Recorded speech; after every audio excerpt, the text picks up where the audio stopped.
How's it going, guys? Out here in the garage. Got a little off. I just nodded off. What should I call it? Lodi 3/4 was here when I got home. Dropped me off some more aluminum. Okay, second piece.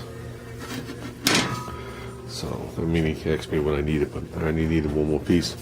We're going to take a piece of this. Okay, first of all, we're taking a piece of this and we're going to make the insert out of it. We know that. But I'm going to take a piece of this and I'm going to make a head stay, if you want to word it like that. We're going to actually join the tops of the engines together using a piece of aluminum. It's definitely thick enough. I think this is 1/8 inch. I'm going with aluminum because everything else is aluminum. So we're going to take some very careful measurements, and we're going to put the heads here and trace out the pattern that I want and drill all the holes for the head bolts. And this is going to sit on top of the head. Between the head and the head bolts there'll be a hole for the spark plug, and then there's going to be one little nice notch in it for the one intake, and it's going to join the tops of the engines together so they don't vibrate independently. So it'll definitely lock the motors into a square. So for argument's sake, if the back engine wants to shake forward, it has to go through the other cylinder head and push down, and the base is 15 inches long, so it's not going to vibrate anymore. So that's my goal with that. So we got 20 feet of chain. And it did come with master links, I wasn't sure one master link. So I mean, I can't really tell. It looks like a quality chain, has a brand name on it. It's packed in oil, so that's a good sign. So this is 10 feet. Another 10 feet here. Nice roll of chain. In a couple of different languages. A lot of writing on it. A lot of warnings and whatever. But yeah, 20 feet of chain. Cost me $9.99. Can't beat that. Remember when I bought it for the mini bike? It was I can't remember exactly what it was. It was a clutch and chain package I bought, and it only gives you 5 feet of chain. So I know I need more than that between this project and that. So we'll see what we got. Also brought this thing to work today. And nipped off the back brackets. Once again, the frame is clean. Got a new slate here starting again. So basically what we're gonna do is we're gonna do it tonight. I can't believe I sat down and fell asleep. Nobody said nothing to me that I was sleeping.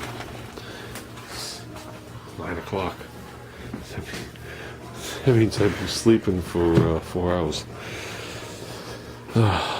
But I'm going to cut out some templates and then we're going to bring it out here nicely. So I want to get as much surface area as I can. Even though a lot of the mini bikes I see just have tabs coming down like my other one, and it's, I don't know, 1.5 inches wide, if that. I don't even know if it's that. It has 1 bead of weld on it.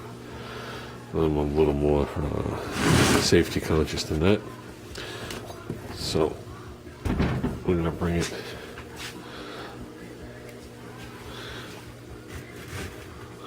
It's just a guesstimate. We'll guesstimate right there. So that's what we're going to do. And that's going to give us plenty of tire clearance in there. I think we could put a tractor trailer tire in there now. That's not really the reason I'm doing it. I'll give you the rundown really quick on the reason I'm doing it. One is I'm doing it. No. One of the reasons I'm doing it is I'm lengthening the wheelbase for a couple inches. If I lengthen the wheelbase, that means I could put the seat back further. Or a longer seat, whatever it is. Okay, I don't want to put the weight of me past the axle.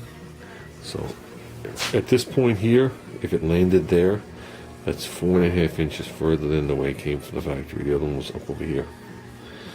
Okay, so that means I could sit 4.5 inches back further. Doesn't sound like much, but it's a lot. Okay, so that puts me 4.5 inches further from the pegs, which we're going to lengthen. So I could maybe actually ride it. And That's really one of the main reasons at this point. But yeah, I want to make something coming from this point and this point where the curves end. Come down, you know, half turn and then back. So I'll have a lot of weld. So, and because of the curve of the weld, it makes it stronger rather than a straight weld. When you go to actually bend it, you bend in a half curve instead of a flat surface. So it really stiffens it up. So, and with this, I'm going to be able to, if needed, I'm not going to have to go this far, but I'm going to be able to shim this all the way over till the sprocket almost touches. It should be more than enough. Because I am trying to keep the wheel as centered as possible, but no mini bike has a centered wheel, except for my other mini bike. But yeah, because before it was like right there, and we needed a little bit more, so now we'll be able to go for a lot of more. Okay, guys, I just cleaned that rear sprocket. I mean, the surface needs more cleaning, but just hitting it with emery paper here, you can feel the step up from here to here. But I did each individual tooth, because when I laid the chain in there, it just didn't seem right. And you could see that someone must have painted this thing with a brush, because some parts are pretty thick and lumpy. And the bottoms of these weren't round. So I just rolled up emery paper in a tube and just went back and forth and just seen the stuff come off. So now I have nice normal teeth in there and the chain lays in there nice. So I mean, what's the sense of leaving all that garbage in there? You know what I mean? It's just going to make the chain loose the first time I drive it and spread it throughout the chain, so you might as well start with a fresh sprocket. All the other ones are clean. So now the chain lays in there nice and rolls through it nice. So I'm going to work on this a little bit, just get some rough ideas. Let me trace some stuff out and then we'll get back to you. Thinking something to that effect. Just give me plenty of area to weld to. Plenty of area to weld to. Take a lot to tug that piece off. So I just gotta get a measurement, see if I can fit this on a 2-inch piece of stock, or if I'm gonna use the thicker plate. I'd rather use the 2-inch stock. It's a little thinner. It's 3/16. The other stuff I think is quarter. Quarter's a bit much to weld. You know, this is nowhere near quarter. So, but if I wrote something like that, that'd be a nice tab. And the way it is, it actually rolls up and down the frame. The bend is pretty consistent, so I could decide where I want the wheel. That's a pretty nice height right there. Not quite here. I think the center is like right here. Not quite here, but not down here either. It's up just a hair. And back quite a bit. Quite a bit.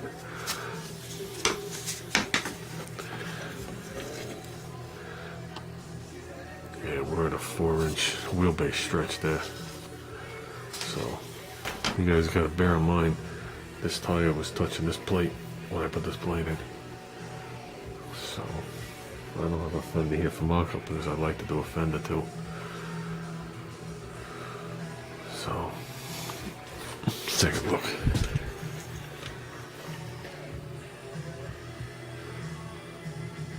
I like that.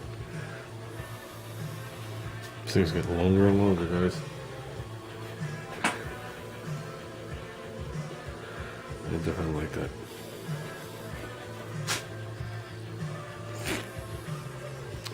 So